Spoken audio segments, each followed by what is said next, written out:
casse-pied. Et cette fois, ce sont les fautes d'orthographe que l'on a dans le viseur. Oui, et vous savez qu'il y a un endroit où tout est permis, c'est évidemment les réseaux sociaux au niveau de l'orthographe. C'est la jungle, c'est Expédition Paradisa pour l'orthographe. Alors, on a recensé aux États-Unis les gens qui font le plus de fautes sur les réseaux sociaux. Ce sont les véritables criminels de l'orthographe. Je vous propose le top 3.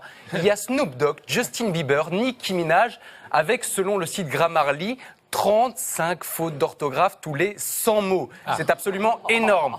Pas de recensement au niveau de la France, mais un petit indice, on a quand même une certaine Nabila qui est habituée aux coups de poignard. Là, c'est des coups de couteau dans le bécherel qu'elle a donné.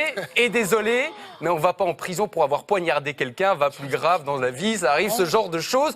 5, 6 fautes d'orthographe en 3 phrases. Il manque des mots. Et en Belgique, nous avons aussi un phénomène de l'orthographe, un personnage public. C'est Renaud Duquesne, personnage public, qui publie récemment des messages avec quelques fautes d'orthographe. Mais enfin, bon, voilà, il y a des solutions. Mais j'ai une explication. Hein. Ah, vous voulez réagir ou vous préférez parler en présence de votre avocat? Non, une explication. Je suis dyslexique, donc il m'arrive parfois d'avoir une orthographe un peu déficiente. Eh bien, écoutez, même pour vous, il y a peut-être une solution, mon cher Renaud Duquesne, ça s'appelle la twictée. C'est un mélange de Twitter et dictée. Vous reconnaissez les deux mots là-dedans. Le principe est très simple. Plutôt qu'une dictée traditionnelle, vous êtes en classe avec le professeur qui vous fait une dictée de 140 caractères. C'est la longueur d'un tweet ordinairement. Vous la corrigez en classe entre élèves et vous envoyez cette dictée à une classe miroir qui est aussi sur Twitter et qui vous renverra la version corrigée. Tout ça, ça a l'air un petit peu compliqué, obscur, ténébreux, mais la twictée, elle a du succès, elle a changé la vie des élèves, cette twictée. Mixez Twitter et dictée et vous obtenez la twictée. Le principe est simple, c'est un exercice de dictée de 140 caractères qui met des classes d'élèves de différents pays en interaction. Chaque classe reçoit une twictée à rédiger et une autre à corriger.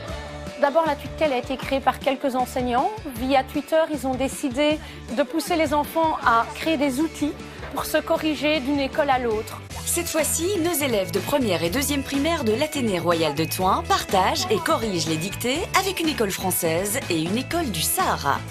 Ils échangent leurs corrections grâce à une plateforme sur Internet. Mais comment ça marche exactement ? Je leur dicte une phrase ou deux, les phrases de la twictée. Je leur dicte en dictée individuelle. Alors là, ils se retrouvent face aux mots. C'est bien souvent la catastrophe. Puis, je les mets par 2 ou 3. Et ils négocient, ils discutent, ils proposent aux autres et ils réfléchissent avec tous les panneaux qu'on a dans la classe, toutes les règles qu'on a vues, nos référentiels, etc. Justement, après avoir planché sur une phrase, le temps est maintenant venu de passer à la correction. On observe les différentes façons d'écrire que les enfants ont proposées lors des dictées et des négociations et on réécrit la phrase ensemble correctement une première fois.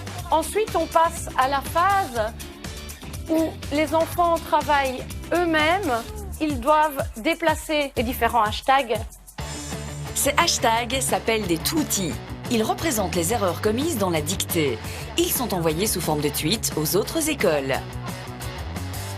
Grâce à ce nouvel outil, les enfants semblent avoir repris goût à l'écriture.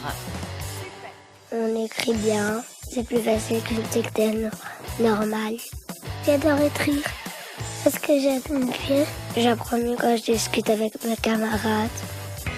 Et nos amis semblent avoir fait des progrès grâce à la twictée depuis le début de l'année. Je ne suis jamais allée aussi loin en orthographe avec des premières années que cette année. Ils arrivent à sortir maintenant la twictée du cadre de la dictée. C'est devenu un outil à part entière pour construire des phrases de notre côté. Et Sandrine Charlier vient de nous rejoindre sur ce plateau. Bonsoir, vous êtes directrice de la section fondamentale de l'Athénée Royal de Thoin. Alors, je vais jouer le réactionnaire pour une fois, de notre temps. On parlait plutôt de la dictée de Mérimée, du bal-froid. Aujourd'hui, une dictée en 140 caractères. C'est pas plutôt la dictée pour les nuls ?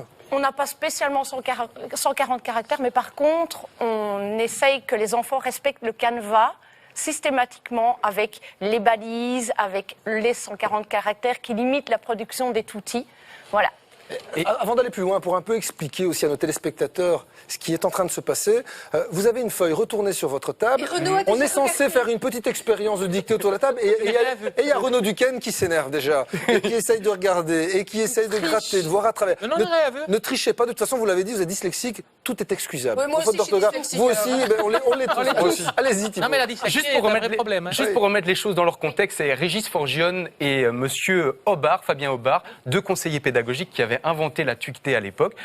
De quoi c'est parti finalement? C'est parti d'un livre, Comment bien écrire de nos jours, comment réussir au niveau de l'orthographe, qui nous disait qu'il fallait augmenter le sentiment de sécurité chez les enfants, leur donner confiance. Et pour ça, ils ont dit, rien de plus simple, c'est plus facile de se faire corriger par d'autres élèves, par ses copains, que par le professeur. Et alors pourquoi l'envoyer à une classe à l'autre bout du monde, Mickaël? Parce qu'on s'est aperçu tout simplement que quand on envoyait une dictée ou une lettre à quelqu'un qu'on ne connaissait pas, on était beaucoup plus attentif à l'orthographe. Moi, j'ai juste envie de vous demander, les profs dans tout ça, ils sont finalement cool, c'est les élèves qui corrigent, c'est une classe à l'autre bout du monde qui répond. Vous avez plus de boulot? Ce serait bien. Hein. Non, on a tout le travail en amont. Au départ, on doit quand même réfléchir à la tuileté, vérifier qu'elle entre bien avec toutes nos classes très hétérogènes dans ce qu'ils sont capables de faire. Donc moi, si j'ai vu certaines règles orthographiques, etc., mon collègue français ou canadien, ou même l'école marocaine, n'ont pas spécialement vu les mêmes règles. C'est un travail permanent de préparer cette tuileté, de discuter de ce qui a été fait et qui a fonctionné ou pas. Le prof est toujours là, quoi. Et de créer des outils. On a trouvé une école à Senef, l'Institut de l'Annonciation, aussi à Bruxelles, qui pratique les tuiletés. Vous n'arrivez pas à convaincre vos autres collègues? Je pense que d'abord Twitter fait peur dans les écoles. On se dit, un tweet, c'est bourré de fautes d'orthographe. Pourquoi est-ce qu'on améliorerait l'orthographe sur Twitter? Et en fait, nous, on veut sensibiliser et responsabiliser nos élèves en disant, voilà, c'est bien de taper sur Twitter. Un jour, vous y arriverez quand vous serez grand. Mais vous aussi, vous devez apprendre à écrire correctement. Et il faut aussi rappeler que le réseau social Twitter ne fonctionne pas très bien en Belgique, puisque Facebook est à 6 millions d'utilisateurs et Twitter seulement à 400 000, même si c'est des estimations. On va vous donner une occasion ce soir, finalement, de rendre la tuileté populaire. Vous allez avoir une tribune ouverte. On va faire le test avec une classe, ici, autour de la table, des élèves particuliers. Mickaël, vous allez pouvoir aider Renaud. C'est à vous, Sandrine, de nous faire une petite dictée de 100 caractères. Et c'est pour quelle classe, ça? On est en troisième primaire? Non, cette dictée-ci, en fait, a été faite pour les élèves. Donc le groupe C4, ce sont les élèves de 9 à 11 ans. Ah ben c'est bien, c'est notre niveau. Parfait. 11 ans. On est dedans. Pas trop dur quand même. Hein. Ouais. Allez. On peut y aller, on vous aide. Mais elle me semble simple. Ah oui, mais Vous dites ça, mais... Fier et engagé. On parle en notre nom? Attends. Les équipes de rugby lancent leur puissante mêlée. J'adore. Attendez. Mickaël, vous pouvez aider Renaud. Hein. Les équipes de rugby, quoi? Fier et engagé. Les équipes de rugby lancent leur puissante mêlée. Pardon. On ne se moque pas de ses Ce n'est camarades. pas Je me moque fini. pas, Déterminé. Chaque participant souhaite transformer l'essai. Vous allez trop vite, C'est quoi? C'est complètement, Non. c'est complètement illisible. Mais si, c'est mon écriture naturelle. Ouais, ben, Et alors, Déterminé. J'ai pas entendu la fin. Chaque participant souhaite transformer l'essai. J'ai fini, madame. C'est très bien. On va peut-être demander à notre classe miroir qui a déjà reçu évidemment l'essai de nous envoyer la version Déterminé, je corrigée. S'ils ont corrigé ensemble, la classe miroir recevra leur essai commun, Allez-y. avec leurs Est-ce que négociations et leurs corrections. Alors, est-ce que vous pouvez corriger J'ai oublié de mettre le hashtag au début, ça compte ou pas? la dictée de Renaud? Moi, j'ai un 10 sur 10. Moi, j'ai pas. Comment je pouvais savoir que leur puissante mêlée c'était au pluriel? Parce qu'ils en ont plusieurs, Bah oui, pas qu'une seule mêlée. non, c'est pas pourquoi écrit. pas, c'est pas écrit. Alors, allez-y. si vous Fier pouvez. et engagé, les équipes de rugby. Ouais. Alors, vous avez déjà oublié un S, si je ne me trompe pas, fier et Non, engagé. fier, parce que j'ai mis les fier. équipes sont... Et engagé, il y a un S Et il n'y a là. pas d'accent non plus. Non, voilà. Ok, donc ça fait déjà... Ouais, mais les accents, c'est pas des fautes d'orthographe. Si. Bah si. Allez-y, Alors, les fautes que Renaud... donc fier et engagé, une erreur. Les équipes Mais pas engagé, d'accent. c'est un S, je vous certifie que c'est un S. Ne Eh ben, il y confondez a pas un le S, prof. mais alors il n'y a pas la virgule. Ok, Voilà, donc moi, je 2 disais erreurs, ouais. Les équipes de rugby, il a mis du.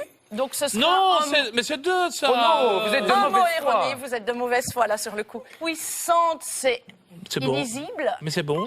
Et, C'est illisible, mais c'est bon. et mêlé, c'est illisible aussi. Ok, Mais non, mais mais j'ai écoutez, écrit comme ça. Il y a mais- le point, donc c'est parfait. Ah, mais super. Prenez Alors, Renaud on a mis un avec point. vous. Au total, donc, il y a 6 erreurs sur Mais je n'ai pas deux Sur phrases. la première phrase, il y en a pas mal. Ouais, Mais non, mais non, il n'y a Dans pas. tous les cas, Sandrine, je vous les laisse. Surtout, je vous le laisse, car c'est déjà la fin de quoi je me mêle. Merci de l'avoir suivi avec un E à la fin, mais aussi une émission qui continue avec un E à la fin sur les réseaux sociaux. Ah, on va y arriver. Sophie avec un PH, pas de F. Oui, exactement. Alors sachez qu'il y a certaines personnes qui prennent des photos des plus grosses fautes d'orthographe qu'ils rencontrent dans leur vie. Donc n'hésitez pas à nous rejoindre sur la page Facebook de quoi je me mêle pour les découvrir. Ouais, et menteur Renaud, c'est avec E-N-T-E-U-R. Dans quelques instants, le 71 de Jean-Michel Zeka, suivi d'RTL Info 19h. Belle soirée à vous. On se retrouve demain à 17h40. Ciao.